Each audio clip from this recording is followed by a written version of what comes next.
In my previous videos, I mentioned that using a single font is a great practice, especially if you are new to design. It keeps things simple, clean, and consistent. But as your design skill grows, you'll find situations where using multiple fonts becomes not just helpful but essential. This is where the art of font pairing comes into play.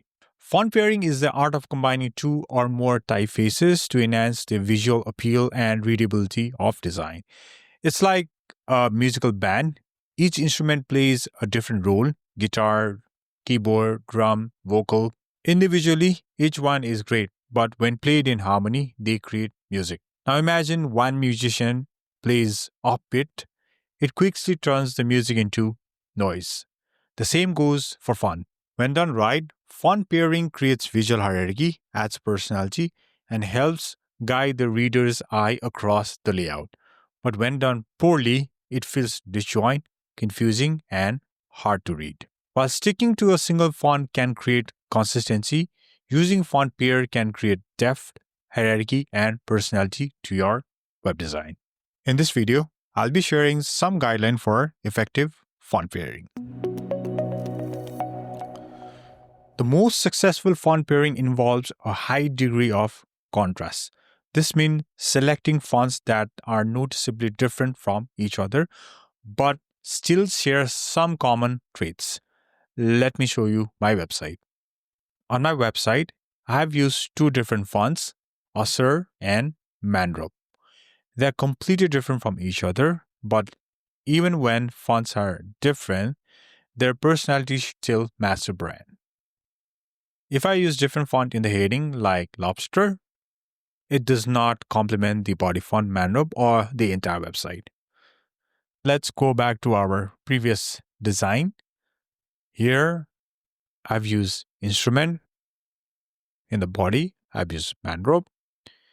And if you see the home page, the top heading is different and the body text are different.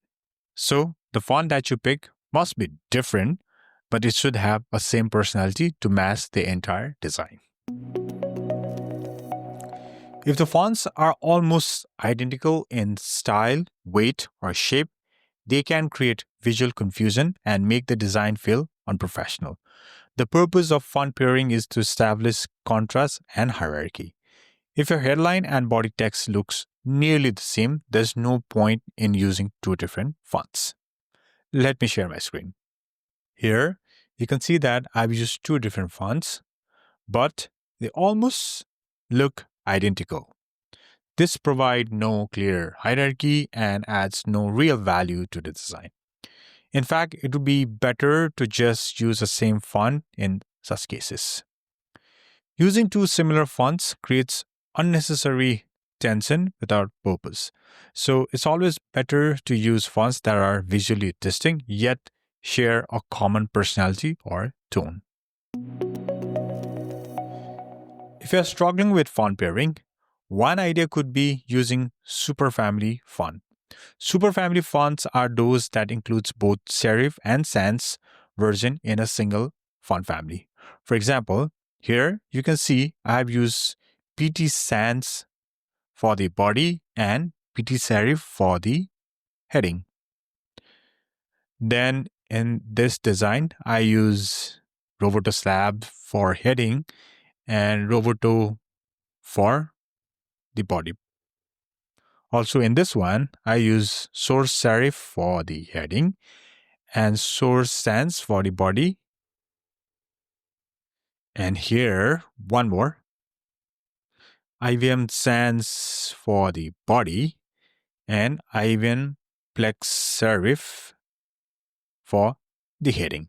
So basically, the Superfamily font approach helps you choose font that provides contrast while maintaining a consistent personality. However, if you like to pair fonts that don't belong to Superfamily font, I'll be sharing some helpful font pairing tools with you. But before that, there's one more important tip you need to know.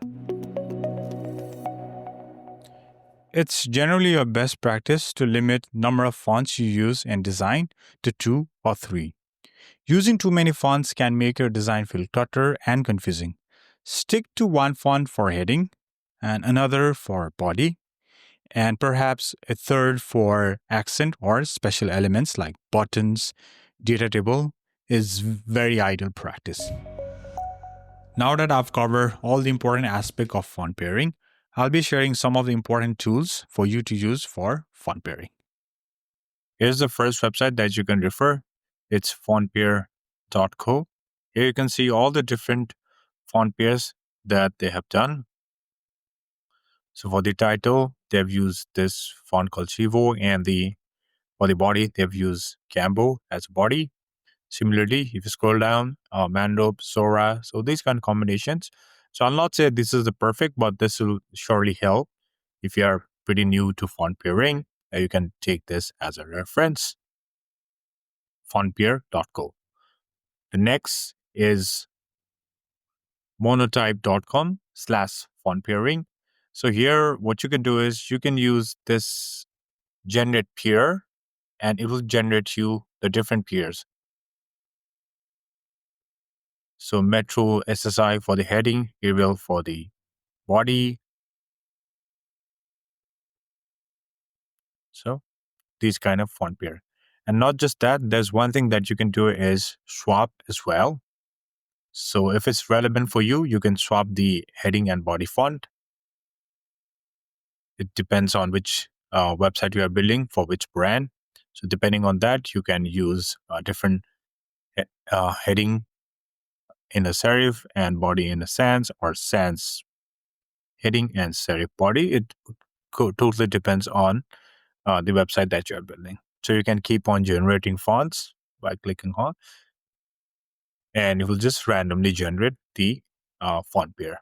So it's pretty good compared to other tools. So it generates pretty good font pairs. And one last is typ.io. I personally like this because this is like not exactly a tool, but they have listed all the good websites that have followed a good font pair. So you can see the font being used in the actual project. For example, if you really like the font pair of this website, then you can check from this typ.io. So they're all the list. You can use it as a reference and use the font pair that all the great website, all the professional website that has been built by very good designers. So you can use this as a reference to pick the fonts for your design. Font pairing and typography are essential part of web design, and there's no end to learning them. Keep practicing and your design will keep improving. Also, keep checking websites made by great designers. You can learn a lot just by observing their font pairing choices. So keep browsing and keep learning.